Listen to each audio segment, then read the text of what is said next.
in 38, when everything broke down, the Hungarians came in, and the Hungarians started to press for citizenship, for other things. It opened, and then we belonged already to Budapest, still before the war.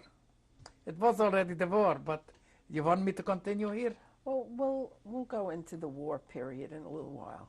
Let's go back. So yeah. I'm almost by the war.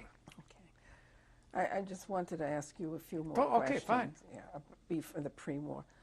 What were your interests? What were your interests? What did you like to do before the war? I can't tell you that I had some special interest. I learned my own typewriting. You know, I can't tell you the special what I had. I was going to the city rabbi sometimes for a study. Did you belong to any organizations? The Mizrahi. This is an Orthodox Zionist organization. What were your activities there? In a few years, we had also a youth group, smaller kids. I was their instructor for a few years. Not every day. Saturday, after we finished the shul, we went home for lunchtime. After lunch, we came an hour. We had a place, and then I take them out to the river. I take them out for a walk. They liked very, you know, there was religious kids. If I was during the week in a movie in that time, and I told them the story from the movie, they wouldn't need better. You know, we didn't live like today. Open the TV. It wasn't TVs. What type of movies were they? Any movies? I can't remember 60 years ago what it was. What were your goals for yourself when you were before the war? What did you want to do with your life? I didn't have, I'll tell you the truth, I didn't have a plan. Then I'm telling you, I started to work in the store, and I was working in store. Regular working day, and that's it. Was there any anti-Semitic incidents in your town? During the Czechs, I didn't feel that. At least I didn't. To tell you a little story, they called it the gendarme beas, not police. They were Czech people. I was so friendly with them. Before the war started, the Czechoslovakian had a mobilization. You know what a mobilization meant? You can explain it. Mobilization, they mobilized the military to be ready if something happened. So they call in reserves, and the chief and the gendarme from the police came over to me. He knew me well. I talk well Czech. He said, Moses, I want from you a favor, a big favor. I said, what is? The police is very overloaded, day and night, day and night. People from the vicinity are coming in and bothered all night. They have to move into the military. They don't know where and what. A few nights, would you stay on the police station to accept the people and answer them the questions? In case you don't know something, there was sleeping policemen in the next room. In case you don't know something, wake them up, they will give you the answer. And I did it, because he was very... What were you mobilizing about? What was the reason for the mobilization? They was mobilizing, they was afraid from Hitler already. What did you know about Hitler at that time? We heard, from Hitler we started to know after the Crystal Night. You know what the Crystal Night was? They burned down stores with shoes, and then it started, we started to feel it. What did you feel? We feel we're getting in trouble. If he will continue, this will come over to us too. And later we saw what's happened. What did your town or your family think about that? Was nothing but to think. Did you ever think of leaving, emigrating? I don't think so. My mother was so strong in the old world. I was talking for going to Palestine, she didn't want it. You find here people like this, you know that. Don't have to explain it to you. She didn't want me to go. They called it Hachshara. Hachshara is you prepare somebody for something. They kept places like this, the Mizrahi and the other organization, they was building up people to go to Palestine. My mother didn't let me go there. When did your life change? It's changed. I felt already when I started to be a member by the Mizrahi, my life stopped to be other than it was before in the yeshiva. This is already another life. It was more a Zionist feeling. What in the yeshiva they didn't like. You understand? It was already a different life. But the kids, they went to that courses, I told you before, they instructed and they went to Palestine in that time. When I came after the war to Palestine, I find them there. Did you want to go to Palestine? Did you want to go to Palestine at that time? Sure. I had a visa for here and I didn't want to come here. Before I went to Israel, before I came here. In Warnsdorf, I received a visa for my sister's brother-in-law. He was living here. He sent me I don't know call it, that I can come to the United States. I said no. We went to Israel. Later we came here, but then I didn't. You said that the Hungarians occupied your town. Oh, you come already to this. Okay. When did they come into your town? Well, before I come into this, is there anything else that you want to talk about in the pre-war? I don't know.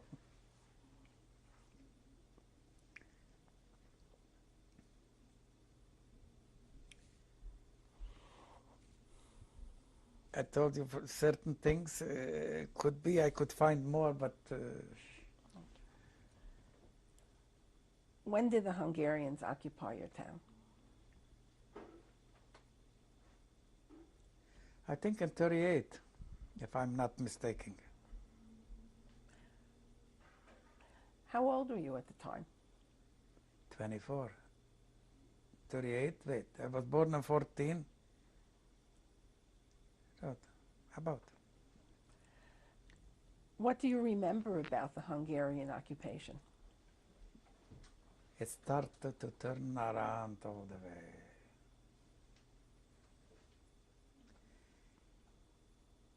Let me mention something. They came to us on a Saturday. My stepfather left for shul Saturday morning. I went a little later, you know. I came outside. There was the Forkos, what I told you, where he lived. He had also a tenant in his backyard. Then I see Hungarian soldiers came out from his house with 2 Hungarian civilians, and they went into his tenants. I went into the Forkos and asked them what they want from you. Said they didn't want nothing. They turned over the whole house and left. They was yelling and screaming. So I went back in the house. I didn't went to shul. I told my mother, my sister, something goes on. I don't know what. Be ready. Could be they will come to us too. It didn't take long, 15, 20 minutes. They was by us in the apartment. It wasn't them building closets like it's now. We had closets like this. One closet was hanging. The other one was half hanging and half for shirts and things like this. I was with my mother and my sister home. They came in, they started to look, then they came to the closets. They opened the closet. There was hanging my mother's, my sister's. The other half closet was mine and my stepfather, but this was only my mother and sister. How many women are here? I told them, here they are, the 2. I didn't know what they want. They were staying poor 2 women in the side. I was also afraid. What can I do with soldiers with... So here they are. 2 women have so many clothing. And from where they took the money to buy this. They started to yell and scream. They started to throw the underclothing on the floor. You couldn't say nothing. The other one went and opened the other closet. There was mine, health. I told you, health closet was hanging. There was my suits, a coat, and my grandfather. How many men are here? So me and my stepfather. Again, the same question. They started to throw the shirts, the towels. It took a while, half an hour, and they left. This is the start. What did you think was happening? Why did you think they came?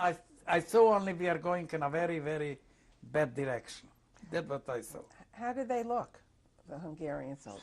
Soldiers, nothing special. Were they wearing uniforms? Yeah, sure, with the thing, now you call it? The big, no, what's a shooter?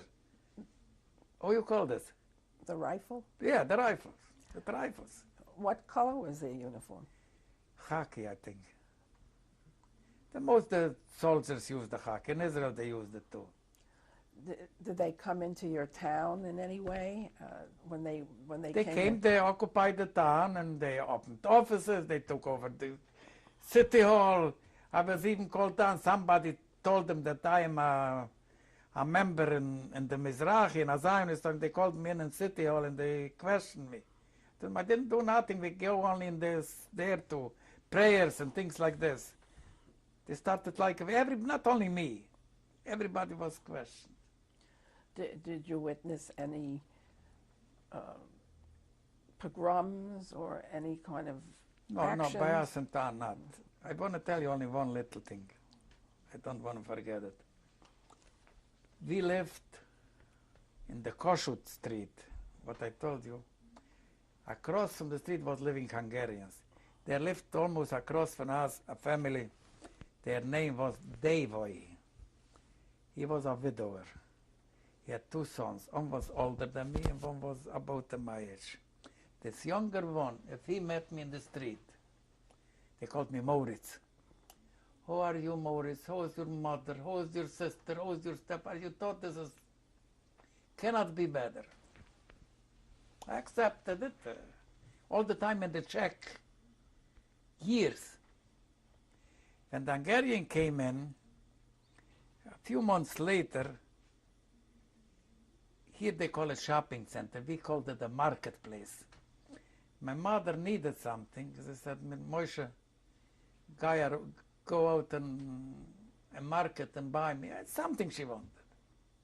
And I came out to the marketplace. It was for us a buck and a half, something not far. Came to the marketplace full with people, full around. In the middle of the place, on a stand, stays a man and makes a speech. So I went also a little further to hear, because I knew Hungarian, what he's saying. Almost like I arrived near him. Near him, he stopped the talking and went down from the stand. Then a band started to play. I think it was a military band. You know what a band is? Music. And everybody was listening, and Moshe was listening too. And they stopped the music. That friend. We'll continue on the next tape. April 16th, 1997, I'm interviewing Moshe Rosenrauch. You were describing an incident in a park? Yeah. Okay, keep telling me what it is. So I came out to the marketplace, like I said it before, and he finished the speech and the music started to play. What they played, I didn't know. I was dressed there and I saw everybody, hundreds of people listening, I was listening to. Then the music stopped to play. That nice friend of me, before he was asking, how are you, how's your mother, how's your stepfather, came over to me in front of everybody. One on one side and one on the other side. His name was Lotzi. I said, Lotzi, why are you hitting me? Friend all the time. He told me his answer. I tell you exactly what he told me. If you want me to tell it you in Hungarian, but you don't want to know in Hungarian. You stinking Jew. They are playing the Hungarian hymn, and you stay with your head on your head. What can you expect already after this? How did you react to that? What could I react? I went on like hell dead. Not for the hit, but a man like him, what can I expect from others? He was, I thought, the best one. Moritz, who are you? Who are you? He will not let me out, never, not to ask the question. No, he comes and hit me so. What can I say?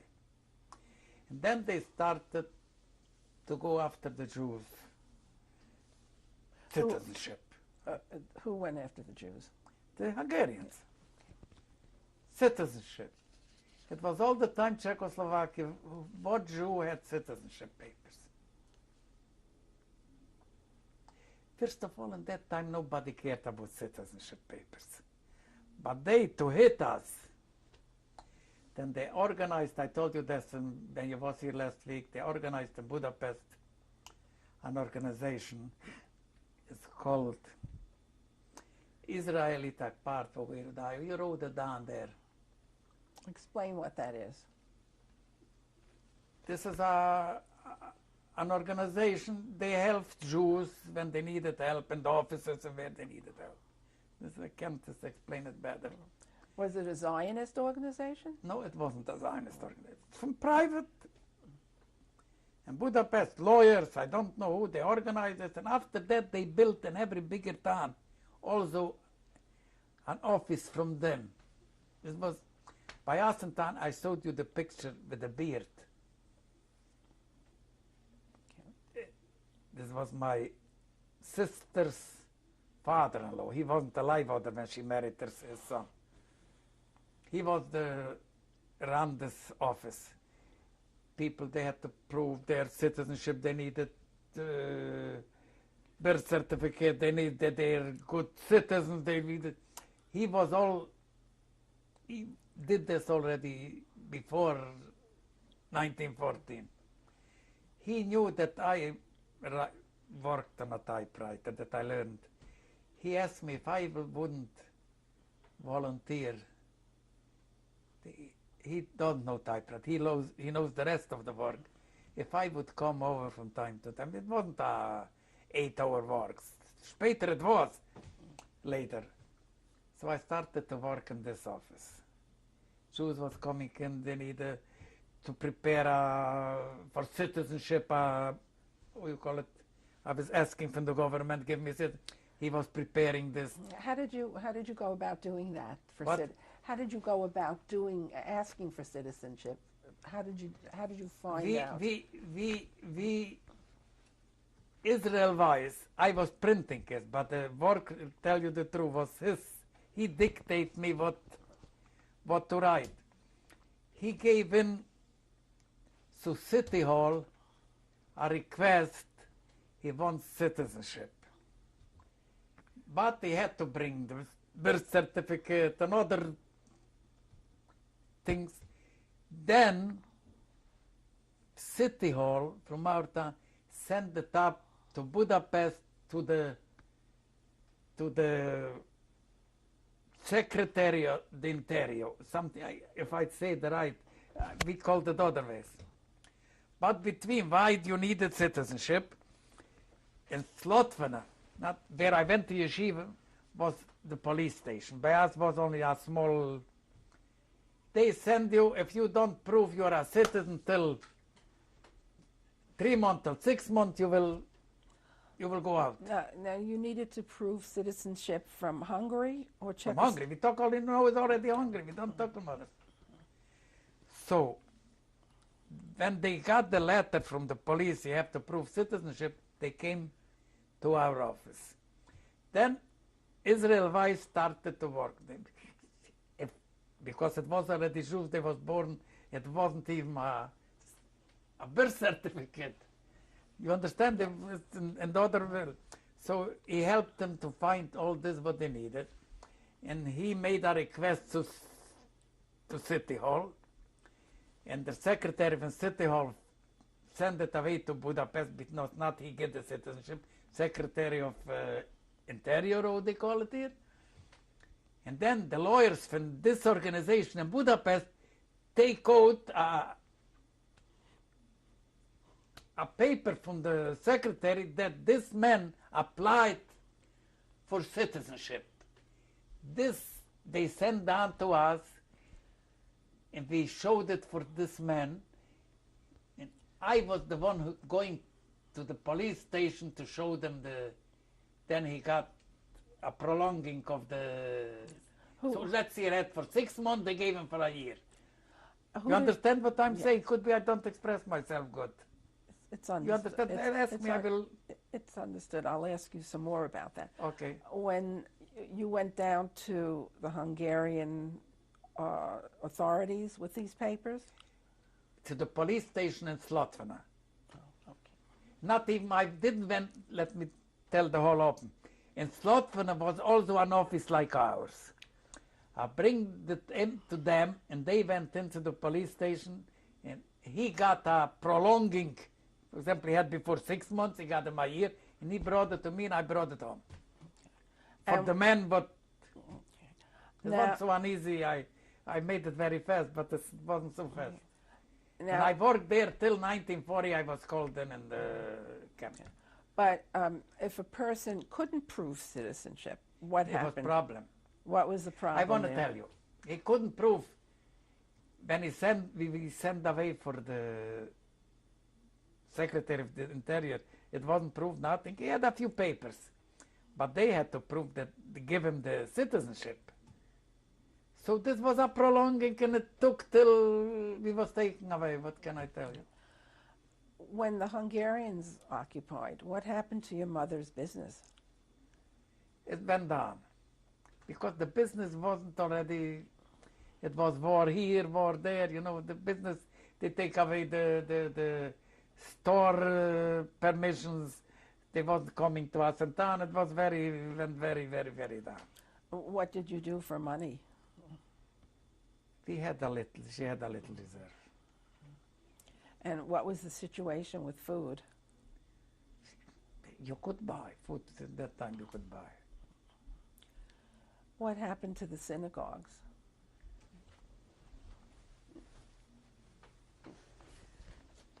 I will show you here a picture of the synagogue. Tell me what happened. Till I was home, before the ghetto,